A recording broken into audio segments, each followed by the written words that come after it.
Perhaps the most dramatic moments of their lives. They were an intelligence officer, a dive bomber pilot, and a torpedo plane pilot from the carriers at Midway. Men who'd contributed mightily to an overwhelming and critical American victory. Midway was a strange battle. The opposing warships never came in sight of one another. It was a battle of aircraft carriers. The carriers launched their planes into combat from hundreds of miles apart. Some planes flew so far they ran out of fuel and fell into the ocean. Others, their carriers on fire or sunk, had no base to return to, stranded over an empty ocean. Never have the odds against pilots' survival been so great. How did it all start, though?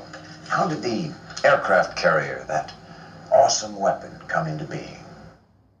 In a famous test set up back in 1921, Brigadier General Billy Mitchell led his squadron of 7 land-based planes 100 miles out to sea on a mission to attack and try to sink the supposedly unsinkable captured World War I battleships. Well, they did it in less than 22 minutes. So far, so good. But how do you take a floating air base out to sea? In experiments conducted as early as 1910, a civilian pilot safely executed takeoffs and landings from and onto a platform-rigged cruiser. Finally, in 1922, a coal-carrying ship, the Jupiter, was rebuilt with a flat top, a floating runway. She was commissioned the USS Langley, and the aircraft carrier was born. Planes landed and took off from her deck. Crudely at first, but successfully. Proud new names now appeared in the fleet roster. The aircraft carriers, Lexington, Saratoga, Ranger, the magnificent Yorktown, Hornet, and Enterprise, the last 3 destined for duty in the Battle of Midway. The ships and the men. Admiral Nimitz, Henry Fonda. Admiral Halsey, Robert Mitchum. Admiral Spruance, Glenn Ford. Commander Rochefort, Hal Holbrook. Commander Jessup, Cliff Robertson. Captain Maddox, James Coburn. Commander Blake, Robert Wagner. And as Admiral Yamamoto, the renowned Japanese actor Toshiro Mifune. Rear Admiral Max Leslie, who was a young lieutenant commander at Midway, led Bombing Squadron 3. Helen Leader to Helen Group. Time to arm our bombs. From the carrier Yorktown in an attack in the Japanese fleet. I made the first dive, and my squadron followed directly after me and delivered a devastating attack on the carrier, which was a big one.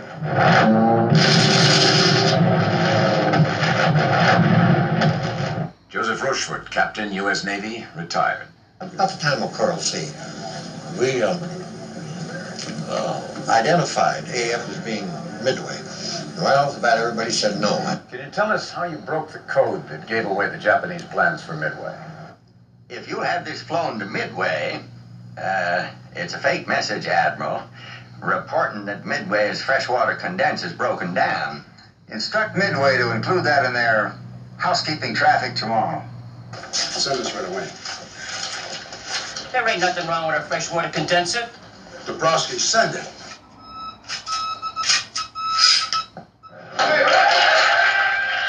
They took the bait, Admiral. AF has to be Midway.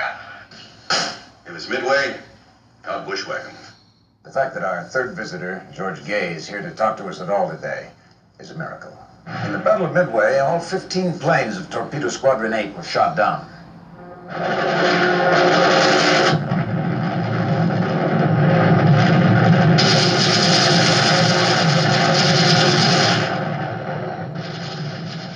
Ensign Gay was the only man to survive.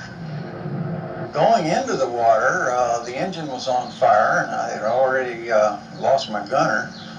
We had a slight crosswind, and the right wing touched the water first. And I kind of cartwheeled in.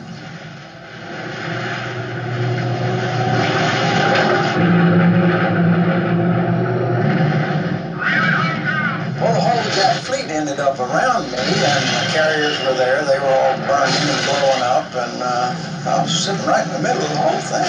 When I saw this on the motion picture screen, just the way it happened, with all the realism of sensory on it, it really got to me.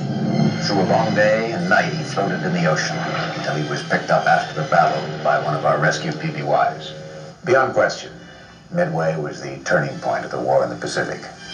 We can hope the Navy need never again fight a battle on which so much depends. but we must never forget it.